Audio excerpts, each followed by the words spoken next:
अररिया हमेशा से सुर्खियों में रहा है और आज भी अररिया एक बार फिर से सुर्खियों में आ गया है। अररिया के रेलवे स्टेशन पे खड़ा होकर एक लड़के ने गाना गाया था जो वायरल हो गया, जिसको लेकर आज हम भी यहाँ पहुंचे हैं। अररिया के सिमराहा थाना क्षेत्र अंतर्गत बिशनपुर में हम आए हुए हैं। आपको हम दिखाते हैं वो जिस लड़के ने गाना गाया था, वायरल हुआ था, इन्हीं के मुंह से फिर से हम दोबारा सुनाते हैं आपको। कौन सा गाना गाए थे जो वायरल हो गया? जी वो गाना का बोल ये था, हे हो सरकार हमर दाना रोजगार हो, टरहना पकड़ के हम जजिए बहार हो, टरहना पकड़ के हम जजिए बहार हो, कोना के मजदूर जीतई कोना के मजदूर जीते अपने बिहार में, नेता सब लागल रहे अपने जोगाड़ में, नेता सब लागल रहे अपने जोगाड़ में। हे हो सरकार पैसा बेचक तू देवे, नेता सब लागल रहे बढ़िया गाड़ी लेवे, नेता सब लागल रहे बढ़िया गाड़ी लेवे, कोना के गरीब जीतई कोना का गरीब जीते अपने बिहार में, नेता सब लागल रहे अपने जोगाड़ में, नेता सब लागल रहे अपने जोगाड़ में। 3 दिन से खाना हम से होना खाए, पानी के सहारा ई गाना गलिए, पानी के सहारा ई गाना गलिए, कोना के गरीब जीते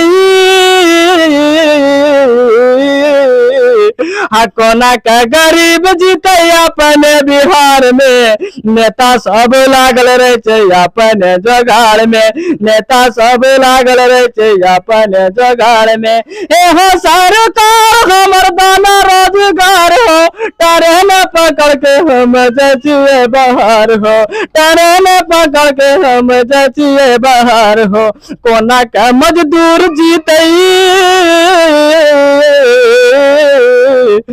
कोना के मजदूर जीते अपने बिहार में, नेता सब लागल रहे अपने जोगाड़ में, नेता सब लागल रहे अपने जोगाड़ में। आपने जो गाना गाया था किस उद्देश्य से गाना गाया था जो आपका गाना वायरल हो गया? जी ये गाना गाए इस वजह से कि हम सब मजदूर जो बिहार से चलकर न जाने कहाँ प्रदेश में जाकर भटकते रहते हैं, बहुत दिन ऐसे भटकते हैं, तब जा करके काम मिलता है, तो वहाँ पे मजदूरी करके टोकरी तसला उठाते हैं, तब जा करके हमको 300 रुपये होता है दिन भर में। ऐसे कष्ट बहुत दिन झेलते रहें और ना जाने कितने की मौत मतलब सफ़र करने में भी हो जाते हैं। तो इस वजह से मेरे दिल पे जब एक बात बताया सर, अगर मेरे सर में चोट लग जाए किसी चीज़ का, अगर उनके बारे में अगर 1 साल के बाद पूछेगा वो दाग मेरा लगा हुआ रहेगा, भाई क्या यहाँ पे क्या हुआ था, हम बोलते कि जिनसे लाठी लग गया था वहां लगा था। उसी तरह से जब मेरे ऊपर में गुजरा सर, तो इनमें हमको लिखने की जरूरत सोचने की जरूरत कुछ नहीं है, मेरे मुंह में था और मुंह में जो बात था हम सोचे सरकार तक पहुंचाने की काम क्यों नहीं कर देते हैं, तो सरकार तक हम ये बात पहुंचाने की काम किया और वीडियो के माध्यम से हम जनता के बीच में सरकार के कान तक पहुंचाने का काम किया सर। आपने देखा कि सरकार को घेरने का काम अपने कला से किया, और अगर बिहार में रोजगार रहता तो इन्हें बाहर जाने की आवश्यकता नहीं पड़ती। क्या आपको बिहार में अगर रोजगार मिलता तो आप बाहर जाते? जी नहीं, बिल्कुल नहीं जाते, और आप तो बिल्कुल भी नहीं जाएंगे। अब आप बिल्कुल बेशक सरकार हमारे नहीं सुने, लगभग आज तक तो करीब 25 से 30 मीडिया वाला हमारे पास पहुंच चुके हैं और हमसे इंटरव्यू लेकर के जनता के बीच में डाल चुके हैं और सरकार कान तक पहुंचाने का काम करते हैं, मगर हमको अभी तक लगता है सर कि सरकार हमारी बात को सुन नहीं रहे हैं। जिस दिन सुनेगा शायद लगता है उस दिन काम करेगा, मगर इनके बीच में अगर नहीं भी सुनेगा, हमको अगर इतना लाख मजबूरी है सर, आप तो हम यह सोचते हैं कि इंटरव्यू तो हम दे रहे हैं, मगर हमको यहाँ तक ही बोलते हैं सर हमको एक वक्त की रोटी भी नहीं मिल रहा है, वो एकदम भूखे रह करके इंटरव्यू दे रहे हैं। क्यों? कि हमारे वजह से हमारे बिहार के अंदर में जो भी मजदूर लोग हैं उनको रोजगार मिल जाए, हमको भी रोजगार मिल जाए, बस इसके लिए लड़ रहे हैं। हमको एक टाइम भूखा भी रहना पड़े मगर हम हंस के सहते हैं। हम इंटरव्यू दे रहे हैं, सरकार के कान तक पहुंचाने का काम करते हैं। आपकी बार बोलते हैं और भी आप तो ये हो गया है कि वो घटना देखने के बाद मेरा तो ऐसा लग रहा है कि अब हम बिल्कुल भी कदम नहीं उठाएंगे। बेशक हमको भूखा तड़प तड़प के मरना होगा, मरने के लिए हम तैयार हैं, मगर हम वहां नहीं जाएंगे। बेशक हमको सरकार सुने या ना सुने वो अलग की बात है, मगर हम दिल्ली बनता नहीं जाएंगे। आपने देखा कि अब ये बाहर जाने से भी इनकार कर रहे हैं। अच्छा, एक बात और बताइए, आप जिस ट्रेन से बाहर जाते थे, क्या उस ट्रेन में सुविधाएं आपको मिलती थी? जी क्या सुविधा मिलता है ट्रेन पे सर। इधर से भी गए तो बहुत कष्ट झेल के गए थे कि जो कि हमको जिस जगह पे खड़े थे उस जगह में हमको बैठने का जुगाड़ नहीं था। कोई बात नहीं, कष्ट झेल करके चले गए परदेश कमाने के लिए।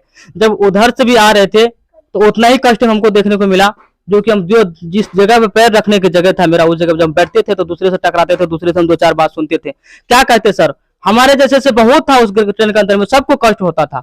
मगर हम सोचे क्यों नहीं अपने आप बात को हम उनके आगे में रखें। यहाँ तक कि बोलते हैं सर, ट्रेन में जब हम 3 दिन सफर करते हैं, हमको घर तक पहुंचने में 3 दिन लगता है सर। जब हम ट्रेन में सफर करते हैं तो हमको उस टाइम जिस उधर से जो आ रहे थे सर, हमको खाने के लिए कुछ नहीं मिला।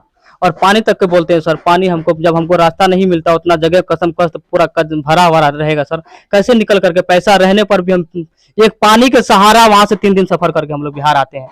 बोलिए सर, ऐसा जिंदगी जी के क्या करेंगे? तो बिल्कुल कीड़ा मकोड़ा की जिंदगी हम लोगों को है।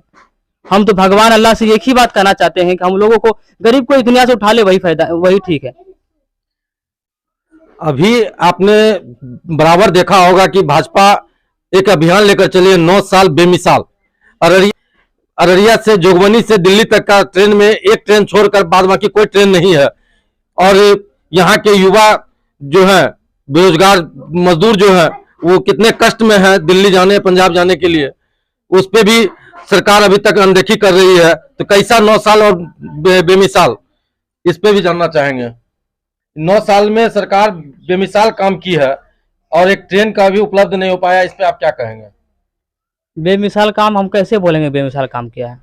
हम तो ये सोचते हैं, हमको जब रोजगार के बारे में कुछ बातें नहीं है, गरीब के बारे में कुछ ये नहीं है, कोई बातें नहीं उठा रहा, आवाजें नहीं उठा रहा, हम कैसे बोलेंगे काम कर लिया है कि बहुत बड़ा बड़ा काम किया सरकार, ये क्या वो क्या? हम नहीं मानते हैं ना इनको। 9 साल बेमिसाल नहीं है जी नहीं। अभी आपने देखा, ये वही युवक है जो इन दिनों वायरल हो गए हैं और इनका गाना भी बिहार सरकार को घेरने का और केंद्र सरकार को घेरने का काम किया है। नव बिहार 24 के लिए अररिया से राजीव सिंह की रिपोर्ट।